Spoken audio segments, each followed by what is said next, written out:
함께하며 여러분의 내일을 응원합니다. 성공을 부르는 좋은 습관, 성공예감 이대호입니다.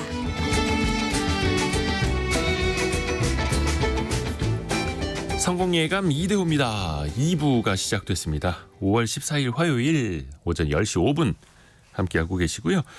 경제상식 퀴즈 정답은 항상 2부 시작할 때 알려드리고 있는데요. 오늘의 정답은 국가유산입니다. 국가유산. 무슨 소리야 하시는 분들 계실 텐데요. 이제는 문화재라는 이름이 국가유산으로 바뀐다라는 거고요. 문화재청도 국가유산청 이런 식으로 이름이 바뀐다고 하죠. 대부분의 나라에서 문화재보다는 유산이라는 표현을 더 많이 쓰고 있어서 우리도 그 글로벌 스탠다드로 간다라는 겁니다. 김황숙 님이 성공예감 이대호입니다 듣고 국가유산이라는 걸 처음 알았네요 라고 보내주셨습니다. 그리고 김규리 님은 취준생에게도 좋은 프로그램입니다 라고 보내주셨는데요. 저희가 이 경제상식 퀴즈의 취지가 딱 그겁니다. 여러분들이 알아두시면 좋을 만한 내용들. 그래서 상대적으로 힌트도 좀 많이 드리는 이유가 이걸 뭐 맞히고 못 맞히고를 떠나서 여러분들이 꼭 아셨으면 하는 바람에서 힌트도 많이 드리는 거죠. 박화수 님이 좋은 정보를 주셨어요. 국가유산, 이 명칭이 변경되는 기념으로 5월 15일부터 19일까지 국내 모든 국가유산 입장료가 무료라고 들었습니다. 라고. 좋은 정보 감사합니다. 근데 국내 모든 곳은 아니고요. 제가 그 사이에 기사를 좀 찾아보니까 경복궁, 성산 일출봉 등 76곳의 닷새간 무료 입장이 가능하다라는 겁니다. 경복궁, 창덕궁, 덕수궁, 창경궁 등 4대 궁과 종묘, 조선왕릉 등 전국 76곳의 문화재. 이걸 다 알려드리기에는 좀 시간이 모자라가지고 문화재청 사이트를, 그리고 앞으로 이제 이름이 국가유산청으로 바뀌는 그곳의 사이트를 좀 참고해 주시면 좋을 것 같습니다. 증시 상황 한번 볼게요. 개장 초에는 좀 코스피 코스닥이 엇갈렸었는데 지금은 코스피도 강보합으로 약간 상승으로 좀 돌아섰네요. 0.1% 오른 2730 가리키고 있고요. 코스피는. 그리고 코스닥은 1.2%까지 오름폭을 더 키우고 있네요. 864.6 가리키고 있습니다. 원달러 환율은 1368.8원, 1368.8원 가리키고 있습니다. 요즘에 하루하루 AI를 빼놓고는 참 이야기가 안 되는 시대인데요. AI로 이제는 검색을 많이 하기도 하고 글을 대신 쓰기도 하고 그림을 만들기도 하고 그러면서 데이터 사용량도 늘어나고 또 거기에 엄청난 전력도 같이 소요가 되고 있다고 하는데요. 그야말로 전기 먹는 하마라고 불리기도 합니다. 이 빅테크 업체들이 또 어떻게 대응을 하고 있는지 미래생활사전 시간에 이야기 들어보죠. 조가연 벤처캐피탈리스트와 함께합니다. 안녕하세요. 네, 안녕하세요. 목소리가 좀 안 좋으시다고요. 감기 걸려서. 청취자 여러분께 미리 좀 양해를 좀 구하겠습니다. 챗 GPT를 시작으로 해서 이 생성형 인공지능 기술이 엄청나게 이제 많이 쓰이고 있는데요. 그러면서 에너지 확보 전쟁까지 펼쳐지고 있다고. 사실 이제 생성형 AI가 맨 처음에 도입됐을 때는 이렇게까지 많이 전력이 쓰이리라고 생각은 하지 못했습니다. 네. 그럼에도 불구하고 이제 산업용 전력 수요가 굉장히 급증하면서 일부 일각에서는 전력 고갈론이다라는 위기설까지 나오고 있고요. 다만 일단 좋은 쪽으로 해석을 해보자면 네. 일단 주요 큰 손들 흔히 사모펀드라고 이야기하는 이런 투자자들도 향후 30년 동안 경제의 동력이 될 만한 투자처가 인공지능, 헬스케어 그리고 에너지 분야다라고 얘기를 하고 있습니다. 실제로 글로벌 AI 시장이 2030년 그러니까 5년 뒤까지 현재 수준의 한 5배 정도로 성장할 거라고 보고 있는데 그만큼 에너지 시장의 성장도 주목된다라고 해석해 보면 좋겠습니다. 그러면 이제 모르시는 분들을 위해서 생성형 AI와 에너지 사이에 이 전력 사이에 어떤 연관성이 있는지도 좀 설명 부탁드립니다. 챗 GPT 같은 모델을 써보신 분이 있다면 조금 더 익숙하실 텐데 우리가 일반적으로 기계적으로 검색하는 구글이나 이런 포털 사이트보다는 내가 원하는 맥락에 맞는 답변들을 잘해줍니다. 그만큼 AI 모델이 잘 고도화되어 있고 사용자 질문에 답할 수 있도록 학습되어 있다는 걸 의미하는데요. 이 AI의 성능, 즉 고도화가 이루어지려면 그만큼 학습시킬 때 모델을 개발할 때 더 많은 매개 변수라고 불리는 파라미터들이 필요합니다. 그러니까 파라미터가 쉽게 설명이 되면 어떤 변수값, 입력값이라고 보시면 좋을 것 같은데요. 생각해 보면 학생도 공부를 많이 하려면 에너지가 많이 필요한 것처럼 AI 모델도 이 많은 데이터들을 처리하려면 그만큼 많은 그 전력이 필요한 거고요. 그리고 당연히 에너지 수요가 많아질 수밖에 없고 이게 학습시킬 때뿐만이 아니라 사용자가 직접 AI를 사용할 때에도 그만큼 많은 전력이 들어갑니다. 그만큼 엄청난 컴퓨팅 자원과 그 전력 에너지가 쓰일 수밖에 없고 지금처럼 이런 챗 GPT와 같은 생성형 AI 또는 초거대 AI들이 우리 삶에 많이 사용될수록 전력 수요가 늘어날 것이다. 그리고 그 수요는 이제 순증하는 것이 아니라 기하급수적으로 증가할 것이라고 보고 있습니다. 실제로 이제 AI의 선두 주자 중에 하나였던 일론 머스크 같은 경우는 AI가 발전하면 가장 먼저 부족해지는 게 AI 칩일 것이고 그 다음에 AI 인프라를 구동할 전력이 부족할 것이라고 얘기를 해왔습니다. 뭐 오픈 AI의 그 창업자 샘 알트만 같은 경우도 AI 기술만큼 중요한 게 에너지다라는 얘기를 굉장히 오래부터 해왔습니다. 왜 그 어떤 영화 보면은 갑자기 엄청난 어떤 파워를 끌어다 써야 돼가지고 어떤 뭐 데이터 센터에 전원을 올렸더니 도시가 정전이 되고 막 이런 영화들이 있었잖아요. 그런 거 비슷할 수 있겠네요. 말 그대로 그 데이터 센터가 전기 먹는 하마가 되는 거고요. 그러니까 데이터 센터는 뭐 대학 연구소나 기업의 그 작은 서버실을 보셨던 분들은 좀 이해하기 쉬우실 텐데 그 서버실이 뭐 산업단지 크기처럼 굉장히 크다라고 보시면 됩니다. 뭐 서버 컴퓨터나 네트워크나 통신 장비나 뭐 스토리지라고 불리는 저장 장치 같은 것들이 완전히 총집합되어 있는 대형 시설이라고 보시면 되고요. 우리가 지금 이용하고 있는 뭐 유튜브나 포털이나 접속해서 쓰는 게임 같은 이런 그 클라우드나 통신에 기반한 대다수의 서비스가 이 데이터 센터를 통해서 이루어지고 있습니다. 그러니까 뭐 디지털 시대의 핵심 인프라다라고도 이야기를 하고 있고요. 지금 전 세계에 구축되어 있는 데이터 센터가 약 1만 개 정도가 되고 그중에 3분의 1, 한 33% 정도가 미국에 위치해 있습니다. 특히나 뭐 한 6,800평 이상으로 가장 큰 그 하이퍼스케일이라고 불리는 그 초대형 데이터 센터만 해도 지금 미국 내에 대부분 600개가 위치해 있다라고 하고요. AI에 대한 그 개발 경쟁이 심해지면 심해질수록 데이터 센터는 굉장히 많아질 것이고 특히나 방금 말씀드렸던 대규모 하이퍼스케일 데이터 센터가 많아질 것이라고 보고 있어서 그만큼 안정적인 전력 수급이 현재의 주요 화두로 올라와 있습니다. 근데 사실 데이터 센터는 PC, 인터넷 시대에도 있었고 지금 많은 분들이 뭐 KBS 콩이나 아니면 이제 유튜브로도 보고 계시는데 그게 딱 데이터 센터로 또 거쳐서 오는 거고. 자, 그런데 AI 시대, 생성형 AI 시대가 되면서 과연 이 데이터 센터 수요와 전력 수요가 그럼 얼마나 더 늘어나는 건가? 이거 좀 비교해 봐야죠. 그러니까 아까 말씀드렸던 것처럼 그 일반 포털을 검색할 때 1시간 동안 검색한다고 하면 평균 0.3 와트시를 쓰고 있습니다. 이게 네. 2023년도 10월 논문에서 실제로 좀 비교를 해봤는데요. 네.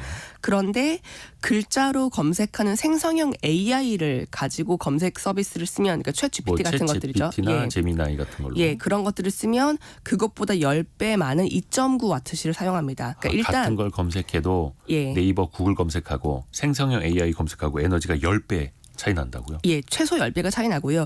그런데 아시겠지만 이제는 단순히 그 글자로만 검색하는 게 아니라 이미지를 집어넣기도 하고 영상을 만들어 주기도 하고 음성을 넣기도 하고 소위 얘기하는 이제 멀티모달 AI가 나왔고 듣고 실제로 쓰고 읽고 예. 말하고 다. 어제 같은 경우는 그 오픈 AI에서 실제로 이제 음성으로 그 대화를 주고받는 챗 GPT 그 4.5를 공개하기도 했고요. 이제는 AI가 감정 표현도 하고 카메라로 비춰주면은 카메라 앞에 보이는 걸 자기가 설명도 해주더라고요. 네, 그런 멀티모달 그 다감각 AI를 고려한다면 그 전력 소모량은 얼마나 더 많이 늘어날지 상상하기 좀 어렵습니다.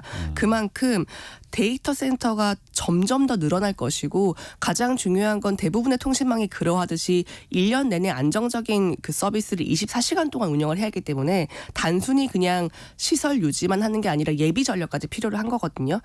이런 것들 때문에 그 IEA 같은 그 국제 에너지 기구도 올해 기준으로 전 세계 데이터 소비 전력량이 한 460테라와트시에서 490테라와트시를 얘기를 하는데 우리나라에서 지금 쓰고 있는 총 그 발전량이 한 570테라와트시를 얘기를 하고 있거든요. 그러면 이 데이터 센터들이 쓰고 있는 전력 소비량이 어느 한 국가 단위 수준, 특히 한국처럼 IT 서비스가 굉장히 많이 발달해 있는 국가 수준만큼 쓰이고 있다라고 보시면 되겠습니다.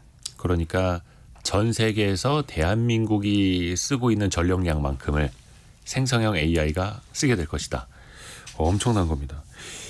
이게 저도 뭐 유튜브 썸네일 같은 거 만들 때 달리라고 하는 그런 그 그림을 그려주는 생성형 인공지능 있잖아요. 그거 쓰게 되거든요. 근데 그게 그냥 검색, 그냥 생성형 인공지능 텍스트 검색보다 60배 가까이 에너지를 쓰는 거였네요. 그러면 당연히 이제 그 수요도 더 커질 수밖에 없고 일단은 또 빅테크 입장에서는 수요자들이 또 많아지니까 데이터 센터를 또 더 지어야 되는 거고요. 사실 전력을 많이 쓴다고 해서 안 지을 수가 없는 게 또 고충이고요. 그렇죠. 예, 실제로 생성형 AI에서 가장 그 선두주자로 나와 있는 마이크로소프트 같은 경우는 오픈 AI와 같이 스타게이트라고 하는 프로젝트를 또 발표를 했습니다. 이게 지금 상상할 수 있는 대형 데이터 센터보다 100배 이상 큰 돈이 들어간 데이터 센터라고 보시면 될 것 같고요. 그러니까 생성형 AI만을 구동하기 위한 예. 초대형 컴퓨터 첨단 데이터 센터 프로젝트라고 보시면 되겠습니다. 2028년도까지 앞으로 한 6년 동안 우리 돈으로 135조 원을 투자해서 건설할 예정이고요. 이게 어디에 쓰이냐? 지금 오픈 AI가 개발하고 있는 GPT-5 모델을 안정적으로 구동하기 위한 데이터 센터라고 합니다. 그리고 이 데이터 센터가 정상적으로 운영되려면 최대 5기가와트시가 필요하다라고 추정되고 있고요.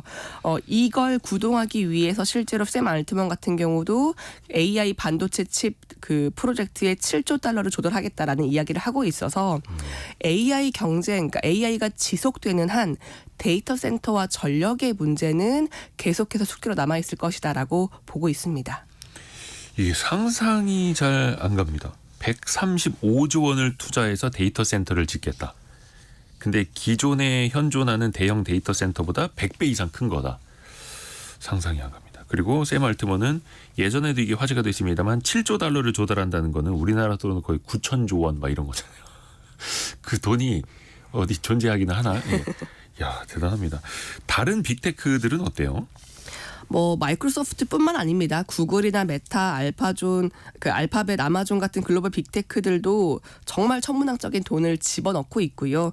메타는 80억 달러를 들린다. 아마존은 원자력 발전소 옆에다가 아예 데이터 센터를 짓겠다라는 얘기를 하고 있고 사실 이렇다 보니까 데이터 센터 전력 소비량은 필수적으로 늘어날 수밖에 없고 그 보고서를 보면 5년 뒤 2030년 기준으로 전 세계 전력 사용량의 한 8%, 이것도 굉장히 보수적으로 잡은 겁니다. 8% 정도가 데이터 센터에만 쓰일 것이다라고 이야기도 하고 있습니다. 이제 그렇다 보니까 이런 생성형 AI 기술을 개발하던 기업들이 단순히 AI 기술만 개발하는 게 아니라 데이터 센터에 쓰일 만한 에너지 영역, 원자력이나 배터리 영역 같은 이런 신기술에도 굉장히 좀 적극적으로 투자를 하고 있습니다. 그러니까 이게 생성형 AI뿐만이 아니라 온갖 자료를 다 넣어야 되니까 데이터 센터 더 많이 필요하고 데이터 센터가 많아질수록 에너지는 더 많이 필요하고 그래서 아까 그 기하급수적으로 전력 수요가 늘 거다 이 말씀을 해주신 거네요. 대단합니다. 앞으로도 좀 따져봐야 될 게 이게 환경 측면으로도 좀 봐야 될 필요가 있어 보입니다. 일단은 데이터 센터가 많아진다는 건 뭔가 편리해지기는 하는데 데이터 센터가 환경오염 혹은 지구온난화의 주범으로도 지목이 된다면서요. 물론 데이터 센터에서 어떤 오염물질이 직접적으로 배출되지는 않지만 네. 지구온난화에는 굉장히 큰 영향을 미치고 있는 주체 중에 하나입니다. 말씀드렸던 것처럼 전력 소비량이 굉장히 많기 때문에 단순히 그런 그린 에너지, 청정 에너지를 가지고만 구동될 수는 없고요. 네. 현재 시점에서 전 세계 탄소 배출량의 1% 정도에 해당하는 전력이 데이터 센터에 쓰이고 있다라고 이야기는 되고 있습니다. 실제로 마이크로소프트를 보면 가장 적극적인 생성형 AI 선두주자 중에 하나인데 당연히 그만큼 데이터 센터를 많이 건설하고 있고 전력 소비도 많습니다. 그렇다 보니까 마이크로소프트도 에너지 분야의 투자를 굉장히 활발하게 하고 있고 최근에 부회장 부회장이 발언한 걸 보면 10년 동안 가장 큰 혁신이 필요한 것은 인공지능과 양자 컴퓨팅 그리고 다소 뜬금없지만 핵융합이다라는 이야기를 하고 있고요. 실제로 지난달 말에 데이터 센터의 전력을 공급하기 위해서 우리가 앞으로 우리 돈 한화로 한 14조 정도를 투여해서 재생에너지를 개발하겠다라고 체결을 했고 또 2030년까지는 나름대로 탄소 제로 에너지를 공급받겠다라고 약속도 했습니다. 그래서 에너지 생성하는 것도 좀 친환경적으로 하겠다. 그 계획들 밝히고 있는 거고요.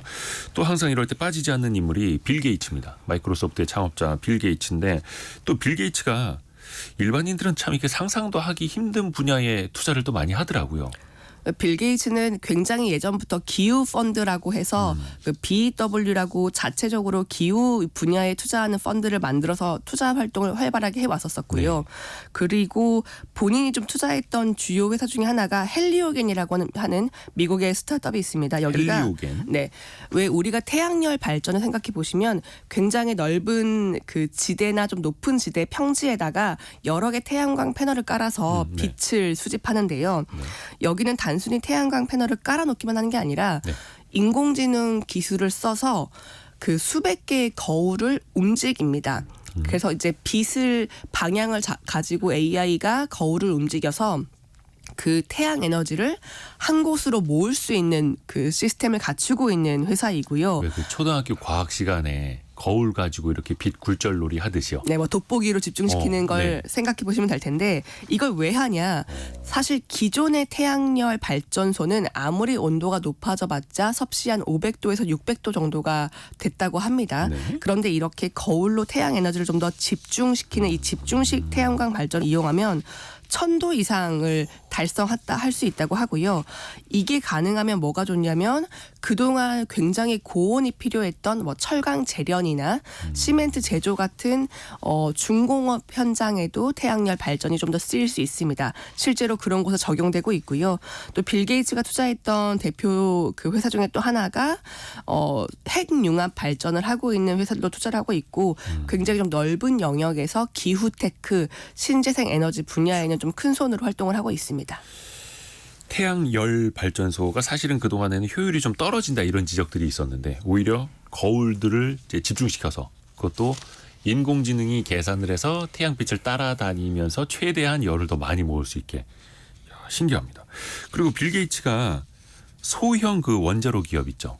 거기에도 투자하지 않았나요? 이제 한국에서도 조금 익숙해진 개념인데 SMR이라고 해서 소형 모듈 원자로 이야기가 많이 되고 있죠. 네. 빌 게이츠가 2008년에 본인이 직접 이 SMR 스타트업 테라파워라고 하는 기업을 설립에 참여했습니다. 이 SMR을 간단하게 설명드리면 기존의 전통적인 원전보다는 뭐 5분의 1 뭐 많게는 한 8분의 1 정도로 크기가 작고요. 모듈식으로 그 부품을 만들어서 현지까지 가져가서 빠르게 좀 조립을 할 수 있다. 그래서 공사 기간을 단축하고 경제적이다라는 단점이 있고요. 또 대형 원전 같은 경우는 이런 누출이나 폭발했을 때 좀 위험이 있는데 이런 소형 원자로는 아무래도 이게 모듈식이고 크기가 작다 보니까 조금 더 안전하지 않나라는 점에서 뭐 미래형 원자로다라고 불리고 있습니다. 빌 게이츠가 설립한 이 테라파워 같은 경우도 지금 꽤 개발 속도가 진행이 되어서요. 올해 6월 달에 미국 내에 처음으로 이 SMR 소형 모듈 원전을 건설하겠다, 착공하겠다라고 밝히고 있고요. 2030년도에 완공 목표인데 재미있는 것은 마이크로소프트가 가지고 있는 데이터 센터 바로 옆에다가 이 소형 모듈 원자로를 결합시켜서 에너지 자립형 데이터 센터를 만들겠다라는 계획도 발표했습니다. 그러니까 지금 원전은 굉장히 거대하고 또 그 냉각해야 돼서 바닷물도 많이 필요해서 대부분 이제 해안가에 있잖아요. 근데 소형 모듈 원자로를 완성을 해서 데이터 센터 근처에다가 아예 소형 원전을 짓겠다. 그런 또 구상인 거고요. 빌 게이츠도 이런 데도 이제 테라파워 같은 데 투자를 또 많이 하고 있고 오픈 AI를 설립한 샘 알트먼도 또 비슷한 데다가 또 투자를 하더라고요. 샘 알트먼은 핵융합 분야의 인공지능만큼 열정을 가지고 있다는 얘기를 굉장히 많이 해왔었고요. 실제로 핵융합 스타트업 헬리온이나 핵분열 기술을 가지고 있는 오클로 같은 원자력 에너지 스타트업에 많이 투자를 해왔습니다. 앞서 말씀드린 그 핵융합 에너지라고 하는 게 나름 청정 에너지 분야에서는 꿈의 기술이라고 이야기되어 왔습니다. 이게 일반적인 원자력 발전소는 이제 우리가 연료봉을 가지고 분해한다고 하죠. 분열하는 방식으로 쪼개는 방식이어서 조금 더 폭발의 위협성이나 이런 것들이 있었는데 핵융합 같은 경우는 좀 가벼운 원자들을 융합시키는 방식이고요. 우리가 그 태양을 보면 수소 원자가 합쳐져서 헬륨이 만들어지면서 이 열이 만들어지는 것과 동일한 방식이거든요. 그래서 이 핵융합 에너지를 뭐 인공 태양이다라고 이야기도 하는데 그만큼 지금까지 알려진 그 핵 에너지로는 가장 안전하다라는 이야기를 하고 있고요. 샘 알트먼도 그래서 2013년도에 그 핵융합 스타트업 헬리온에 투자를 했었습니다. 당시에는 샘 알트먼이 개인 투자를 했던 것들 중에서 가장 많은 투자금을 쏟았고요. 이야기하기로는 내가 오픈 AI를 제외하면 가장 많은 시간을 투여하는 회사가 헬리온이다라고 이야기도 굉장히 많이 했습니다. 그 헬리온이 마이크로소프트하고도 인연이 있는 기업이에요? 헬리온이 최근에 그 역사상 최초로 우리가 상업용으로 핵융합 에너지를 공급하겠다라는 계약을 마이크로소프트와 함께 체결을 했고요. 내용을 보면 당장은 아닙니다. 우리가 5년 뒤인 2028년도까지 아까 4년 뒤네요. 4년 뒤까지 핵융합으로 전력 생산을 성공을 시키고 그로부터 1년 뒤인 2029년도부터 최소 50메가와트시를 전력을 공급하겠다라는 계약을 체결한 바 있습니다. 당장은 아니지만 앞으로 핵융합 방식으로 우리가 발전을 해서 그 전기를 마이크로소프트가 필요한 데이터 센터에 공급하겠다. 엄청 먼 미래까지 내다보고 있는 거네요. 또 그 준비를 착착착착 해가고 있는 거고.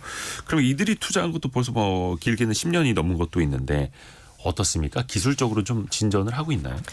헬리온 같은 경우는 뭐 국책연구소라든지 이런 그 국가기관들을 제외하고 상업 스타트업 최초로 소위 말하는 섭씨 1억도에 도달해서 핵융합 반응을 유도해내게 했습니다. 네. 이게 아까 말씀드렸던 것처럼 인공태양 같은 기술이다라고 말씀드렸는데 그만큼 고온 고밀도의 플라즈마 환경을 만들어야지만 핵융합 반응을 이끌어낼 수 있기 때문에 이게 중요했던 거고요. 실제로 핵융합 연료가 1g만 있으면 지금 석유 기준으로 약 8톤 정도를 집어넣어야지 만들 수 있는 전력 에너지를 생산할 수 있다라고 하기 때문에 거의 효율성으로는 한 800배 정도 된다라고 추정하고 있습니다. 석유를 활용한 에너지 생산보다 핵융합 연료가 800배 이상 효율성이 높다. 그래서 이렇게 또 천문학적인 투자를 해서 개발을 또 하는 거겠죠. 그러면 너무 이게 핵융합 하나만 보고 있으면 좀 안 되지 않습니까? 이것도 다양화할 필요가 있을 텐데 다른 재생에너지 쪽은 어때요? 샘 알트먼이 올해 그 태양열 에너지 저장 개발, 그러니까 저장 모듈을 개발하는 회사에도 투자를 했습니다. 에너지 저장. 예, 스타트업 이름이 엑소와트라고 하는 기업인데요. 사실 투자금 자체는 그렇게 많지 않습니다. 샘 알트먼 기준으로는 약 2천만 달러, 우리 돈으로 한 230억 정도 투자를 했는데 그 정도면 이제 샘 알트먼한테는 작은 돈. 네, 다만 중요한 게 이 회사가 엑소와트가 설립한 지 1년밖에 되지 않은 굉장히 극초기 회사입니다. 근데 뭘 보고 투자했냐라고 보면 아까 말씀드렸던 태양광 발전 같은 경우는 굉장히 넓은 부지가 필요한 단점이 있는데 이 엑소와트는 상업용 컨테이너 정도에다가 그러니까 태양광 에너지를 저장하기 위한 모듈을 개발을 했습니다. 그리고 그 내부에다가 태양광을 좀 집합시킬 수 있는 렌즈를 설치를 했고요. 그렇게 해서 렌즈가 태양열 에너지를 집합시킨 다음에 그 모듈에다가 그 전기 에너지로 변환시켜서 저장을 해놓고요. 이렇게 저장하면 날씨가 좋지 않아도 해가 뜨지 않아도 이 열 배터리를 이용해서 계속해서 그 전력을 공급할 수 있다라는 개념을 가지고 설립된 회사입니다. 신기합니다.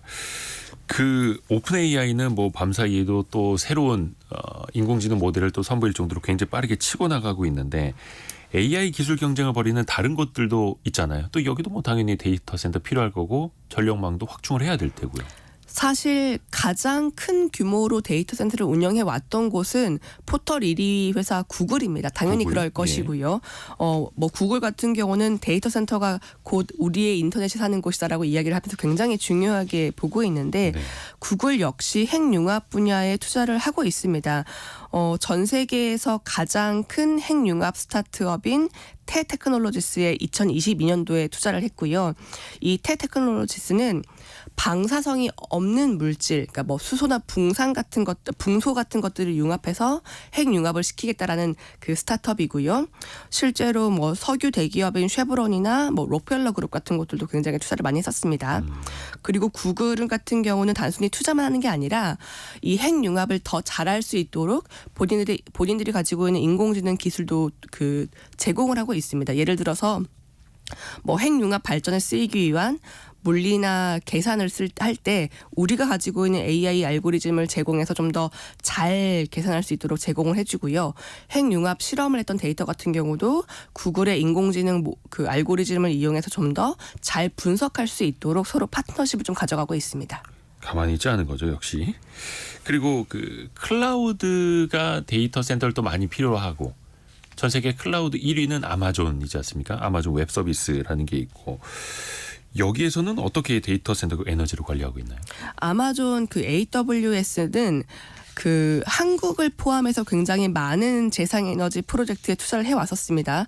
작년 기준으로 전 세계 22개 국가에 존재하는 약 400개 재생에너지 프로젝트에 투자를 했는데 찾아보니까 한국 같은 경우도 그 태안에 있는 태양광 발전단지에 아마존 투자를 받은 게 있더라고요.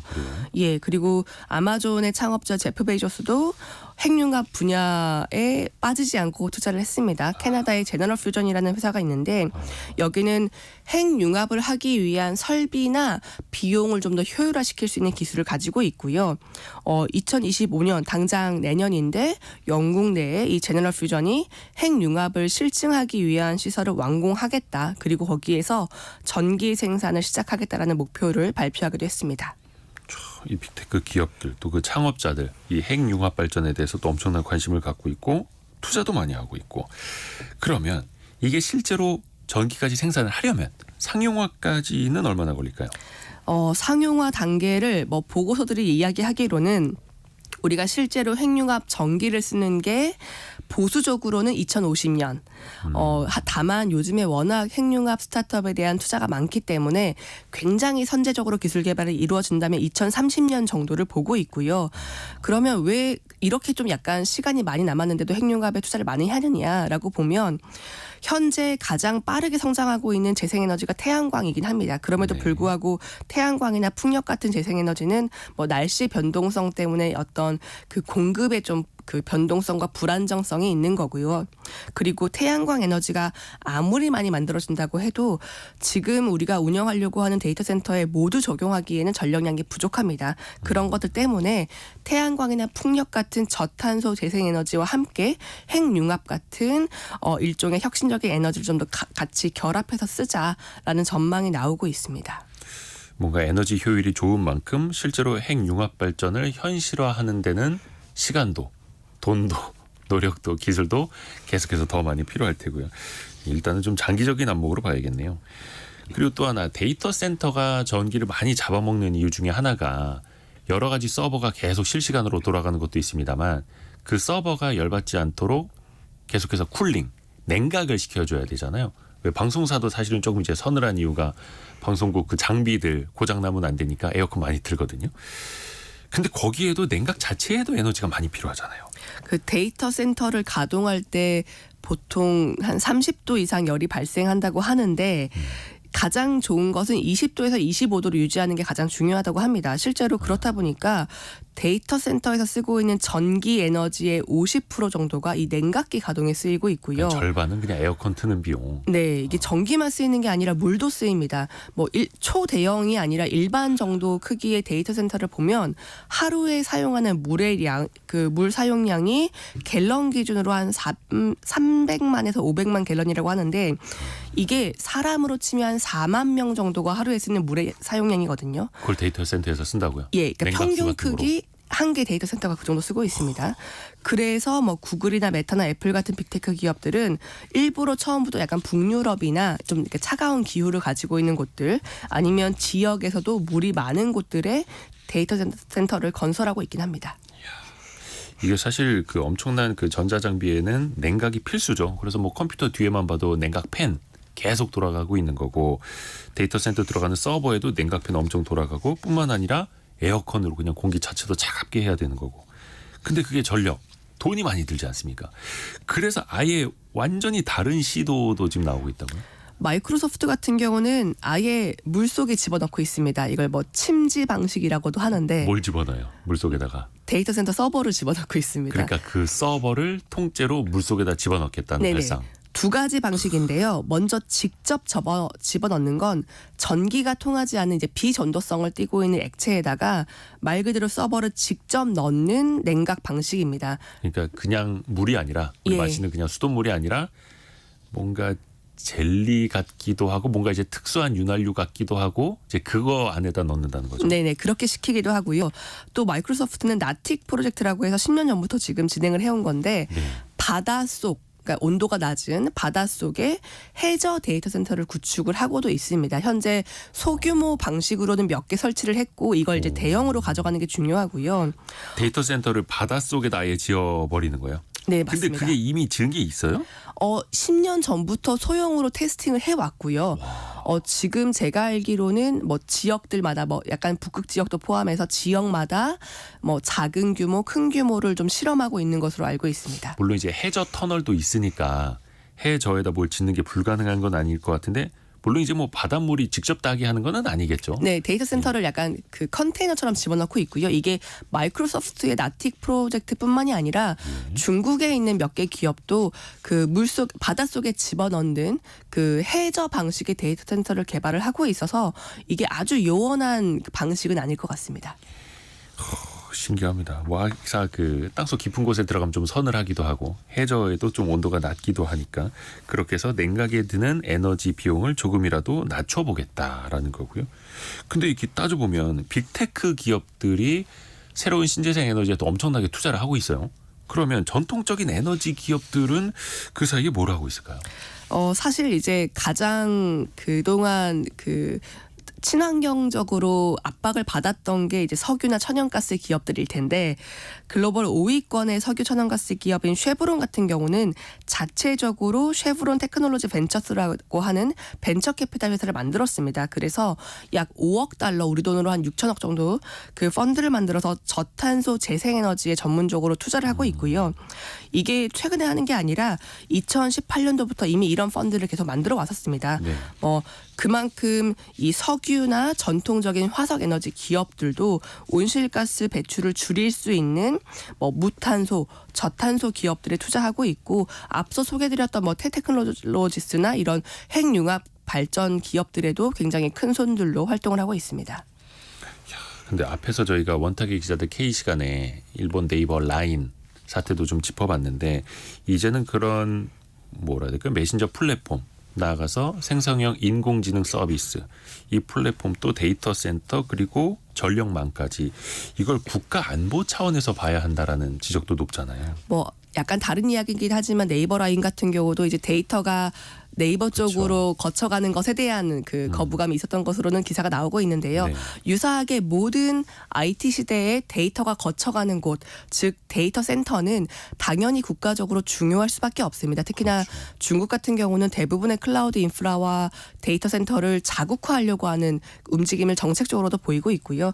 특히나 생성형 AI가 어디까지 쓰일지 모르는 지금 같은 그 격변기에는 AI뿐만 아니라 데이터 센터 그리고 어떻게 보면 이 데이터 센터를 잘 안정적으로 가동하기 위한 에너지 분야까지 국가 정책적으로 중요한 뭐 자산이다라고 볼 수도 있겠고요. 실제로 그래서 뭐 중국뿐만이 아니라 미국 정부 같은 경우도 중국에 대한 뭐 엔비디아 AI 반도체 칩 그 수출 금지 규제를 하는 것처럼 AI 생태계 밸류체인에 걸쳐져 있는 각종 기술과 요소들을 자국 안에 집중시키기 위한 그 노력들은 좀 하고 있는 것으로 보여집니다. 그러면 중국도 뭐 지난번에 이야기를 했습니다만 AI 클라우드 많이 또 투자를 하고 있고 데이터 센터 뭐 전력망 마찬가지입니까? 중국의 투자는 어때요? 중국이 그때 말씀드렸던 것처럼 글로벌 데이터 점유율로 10.5%. 이게 미국에 이어서 두 번째로 가장 많은 데이터 대국이긴 합니다. 중국이. 인구가 많으니까. 네, 그리고 뭐 알리바바나 바이두, 텐센트 같은 우리가 잘 알고 있는 IT 빅테크 기업들도 많이 있고요. 뭐 그 생성형 AI의 기반이 되는 대형 언어 모델이라고 불리는 LLM 같은 경우도 글로벌 2위로 가지고 있는 국가입니다. 다만 데이터 센터로는 알려지기로는 한 100곳 정도가 알려져 있는데 이게 미국, 독일, 영국에 이어서 글로벌 4위입니다. 그리고 미국이 가지고 있는 지표랑 확인해 보면 어림잡아서도 한 6배 정도 차이가 나고요. 그만큼 아직은 좀 데이터 센터가 적은 편이지만 지금 대다수의 중국 기업들이 생성형 AI 개발에 박차를 가하고 있고 이런 대형 언어 모델 개발도 굉장히 적극적으로 하고 있기 때문에 자연스럽게 데이터 센터는 늘어날 것이고 그렇게 얘기를 하자면 당연히 에너지 소비도 많아질 것이다라고는 보고 있습니다. 우리나라는 어떻습니까? 우리나라도 그 빅테크 기업들 또 해외 기업들이 데이터 센터 한창 많이 짓기로 유명했거든요. 특히 이제 뭐 한국은 이제 산업용 전기가 뭐 저렴하다 이런 이야기도 있었고 어떻습니까?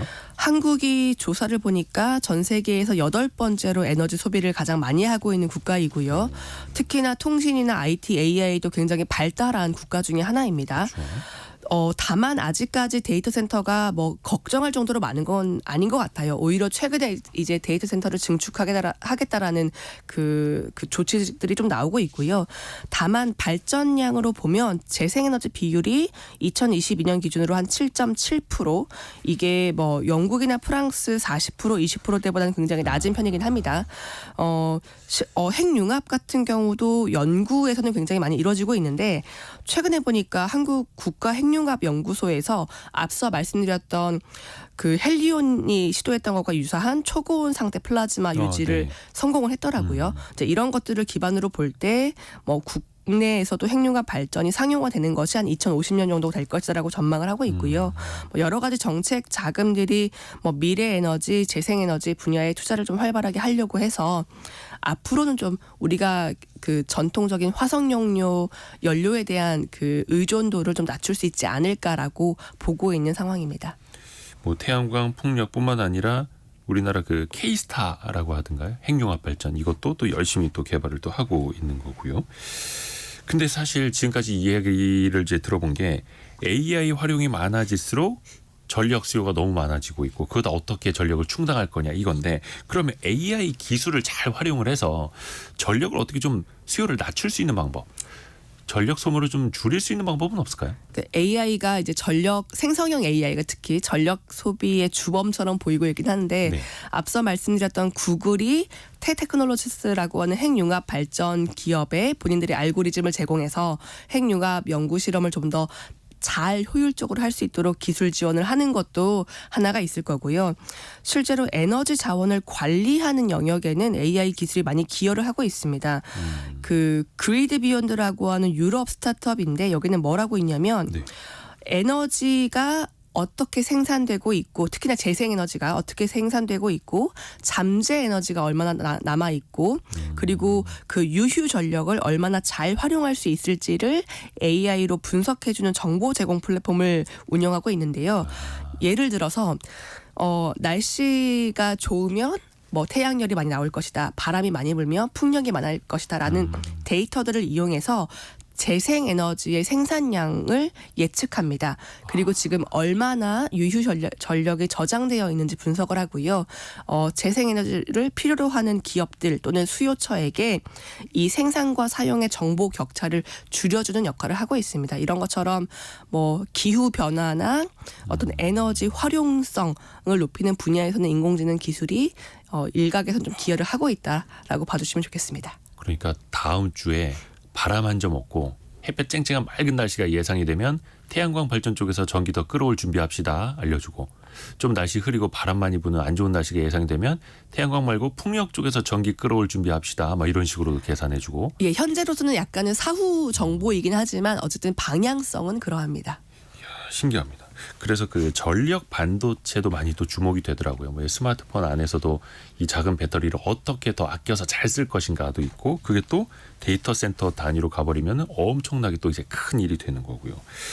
참 이게 전 세계도 투자 경쟁이기도 하고요. 데이터 센터 그리고 여기에 들어가는 전력 공급. 앞으로 전망을 한번 정리해 볼까요? 뭐 AI 모델들, 특히 생성형 AI 모델들이 좀 더 효율적으로 쓰기 위해서 경량화가 되고 있다라고는 하지만 그럼에도 불구하고 데이터 센터는 늘어날 수밖에 없습니다. 뭐 전 세계 전망을 보면 데이터 센터가 매년 새로 늘어나는 게 100개 가까이 될 것이다라고 얘기를 하고 있고요. 결국에는 이제 생성형 AI가 전 세계 데이터 센터 전력 수요를 거의 다 차지할 것이다라는 얘기도 나오고 있습니다. 이제 앞으로는 전력 에너지 확보 전쟁은 계속될 수밖에 없고요. 다만 앞서 말씀드린 것처럼 이제 기후 변화에 좀 주목한 신재생 에너지 투자가 많이 이루어지고 있고 핵융합 에너지 같은 것도 굉장히 많은 돈들이 투여되고 있기 때문에 그런 부분들에 좀 그 기대를 해보면서 또 일각에서는 탄소 포집이나 저장 같은 그 기후 변화를 최소한 줄이기 위한 노력도 같이 병행되고 있거든요. 그래서 요즘에는 국내에서도 이런 기후 테크에 전문적으로 투자하는 벤처 캐피탈이나 전문적으로 출자하는 펀드도 만들어지고 있어서 좀 긍정적으로 봐주는 것도 필요하겠습니다. 뭐 그 증시 그 유심히 보시는 분들은 아시겠습니다만 그 데이터 센터 관련주들 그리고 이른바 전력망 송배전 기기 만드는 그 기업들까지도 주가가 최근 2년 사이에 뭐 한 5배, 10배 이렇게 오른 것도 많습니다. 예상했지 못했던 그러니까 네, 주가죠. 이제는 전선 또 그 안에 들어가는 구리까지 이걸 이제 밸류 체인이라고도 하는데 순차적으로 또 수혜를 볼 것이다 이런 이야기들 나오면서 모르겠습니다. 이게 또 뭐 오버슈팅 아니냐라는 비판도 있습니다만 증시에서도 그렇고 투자 시장에서도 굉장히 핫하게 불고 있는 바람이기도 합니다. 야, 오늘 그 조가연 벤처 캐피탈리스트가 목 상태가 굉장히 안 좋은데도 차분하게 이야기 잘 들었습니다. 거의 챗 GPT 음성이랑 좀 비슷했습니다.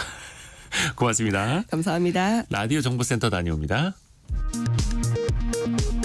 공공 분양주택의 본청약에 앞서 미리 청약을 받는 사전청약의 신규 시행이 중단됩니다. 국토교통부는 기존 사전청약 당첨자들이 겪고 있는 불편을 해소하기 위해 사전청약 제도를 더 이상 시행하지 않기로 했다고 밝혔습니다. 윤석열 대통령의 장모 최은순 씨가 오늘 가석방됐습니다. 앞서 최 씨는 잔고 증명서를 위조한 혐의 등으로 징역 1년을 확정받고 서울 동부구치소에서 복역해 왔습니다. 일본 언론은 라인 야후 사태와 관련해 한국 기업이 만든 서비스가 일본에 강탈당한다고 받아들이는 분위기가 퍼지고 있다고 보도하는 등 한국 내 반일 감정이 확산하고 있다고 보도했습니다. 경찰이 태국 파타야에서 발생한 한국인 살인 사건의 피해자 1명에 대해 살인 방조 혐의를 적용해 구속영장을 신청했습니다. 한편 다른 공범 1명도 오늘 새벽 캄보디아 푸놈펜에서 경찰에 붙잡혔습니다. 경찰은 나머지 공범 1명도 추적하고 있습니다. 지금까지 라디오 정보센터 뉴스 정한나였습니다. 청취자 여러분의 질문이 콘텐츠가 되는 시간 애프터 서비스 시간입니다. 오늘은 유혜진 리포터 함께하죠. 안녕하세요. 네, 안녕하세요. 청취자 여러분의 질문을 들어볼까요? 네, 7078님. 부가세 소멸시효 완성이란 무엇인가요? 하고 문의 주셨습니다. 세금을 내는 기간에도 소멸시효가 있다라는 건데 쉽게 말하면 부가세 안 내고 버티면 영원히 안 내도 된다라는 네. 그 기간을 말합니다. 솔깃하시죠? 그런데 그렇지 않습니다. 일단 부가세를 미납하게 되면은 뭐 계속해서 독촉장 날아오고 네. 가산금은 물론이고 중가산금까지 계속 붙게 됩니다. 매달 1.2%의 중가산금이 길게는 60개월까지 부과가 되는데 그러면 안 내고 버티면 어떻게 되느냐? 일단 5억 원보다 적으면 5년 안에 그리고 5억 원 이상이면 10년 정도에서 소멸시효가 완성이 된다라고 합니다. 그러니까 큰 부가세 안 내고 10년 버티면 영원히 안 내도 되는 거냐? 법 규정은 그렇게 되어 있습니다. 뭐 국세청이 놀고 있지는 않습니다. 예, 국세청이 바보는 아니고 이 소멸시효를 중단해 버리거나 중간에 정지해 버릴 수 있는 그런 규정이 있기 때문에 과세당국에서 맘만 먹으면 이 소멸시효를 평생 연장시킬 수 있는 겁니다. 그러니까 그 사이에 가산세만 계속해서 늘어날 수 있고 제대로 된 경제 생활을 하실 수 없다라는 네. 겁니다. 그래서 이거를 악용하실 생각은 안 하시는 게 좋을 것 같습니다. 네. 다음 질문은요? 그리고 최근 중고거래를 통해 반복적으로 수익을 내는 이들에게 종합소득세 신고 안내문이 발송됐습니다. 이와 관련해 박현종님, 중고거래 사이트로 사기를 치는 사람도 국세청에서 조사를 하나요? 하셨고요. 이은정님, 국세청에서 일반 국민들의 고액거래 조회를 다 한다는 건가요? 라는 질문 주셨는데요. 국세청에 문의를 해봤습니다. 일단 중고거래 사이트에서 사기를 치는 사람은 경찰이나 검찰 같은 기관에서 조사를 하게 돼 있고요. 국세청에서는 중고거래를 통해 탈세를 하는 업자들을 적발하고자 하는 겁니다. 정부는 영리 목적으로 반복해서 중고 물품을 팔아 수익을 내는 사람을 적발해 올해부터 세금을 물리기로 했는데요. 이에 따라 중고거래 플랫폼 관계자들은 판매자들의 거래 자료를 주기적으로 제출해야 합니다. 그래서 현재 국세청이 중고거래 플랫폼 이용자들을 대상으로 종합소득세 신고 안내문을 발송한 상황이며 앞으로 고액 거래가 있을 경우 국세청이 계속 확인할 수 있는 상태가 된 것이라고 보시면 됩니다. 그러니까 중고 장터에서 마치 이제 사업자처럼 네. 거래 많이 하시는 분들은 이렇게 국세청에 포착이 될 수 있다. 네. 상식적으로 알아두시면 좋을 것 같습니다.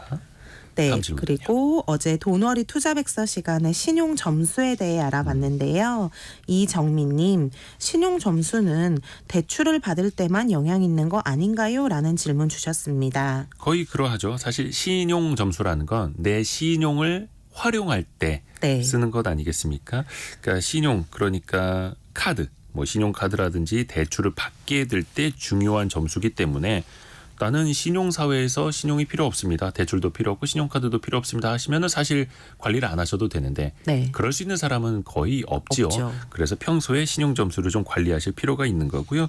최소한 600점 밑으로 떨어진다면 제1금융권에선 대출을 받기가 힘들다라고 네. 하고요. 최소한 700점 이상으로 좀 관리를 하셔야 된다. 그리고 1금융권에서 대출 받는 사람들의 평균 신용 점수가 900점을 넘더라. 이런 것도 저희가 어제 알려드렸었죠. 다음 질문은요. 네, 6356님, 마이너스 통장을 만들어 놓고 10년 동안 한 번도 안 썼는데 신용도에 영향이 있나요? 하고 문의 주셨습니다. 일단 마이너스 통장 자체가 개설되어 있다라는 건 전체 대출 한도에서 그 부분을 차지하게 되더라고요. 예를 네. 들어서 내가 총액 탈탈 털어서 한 3억 원까지 대출을 받을 수 있는데 5천만 원짜리 마이너스 통장이 있어요. 네. 그럼 아예 나는 거기서 1원도 안 쓰고 있어. 근데 최대한 다른 곳에서 대출 받을 수 있는 건 2억 5천만 원이 최대인 겁니다. 왜냐? 이미 5천만 원의 대출 한도가 나가 있기 때문에 네. 이것도 좀 한도 측면에서 관리를 하셔야 되겠고요. 그리고 일단은 마이너스 통장을 쓴다라는 것 자체가 나쁜 건 아닙니다. 한 한도의 한 20-30% 수준으로 쓰다가 잘 갚고 이자 밀리지 않고 하면은 오히려 신용 점수 관리에 또 도움이 될 수도 있다고 합니다. 다음 질문은요.